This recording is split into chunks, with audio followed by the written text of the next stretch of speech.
Taste the Daily.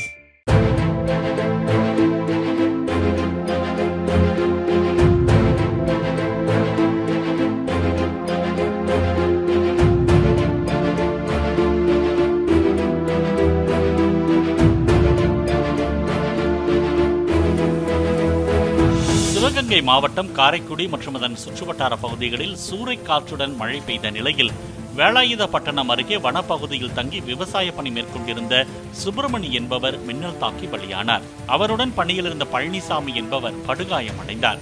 சூறைக்காற்றில் Karaikudi நகரின் பல்வேறு பகுதிகளில் மின்சார கம்பிகள் அறுந்து மின்தடை ஏற்பட்டது.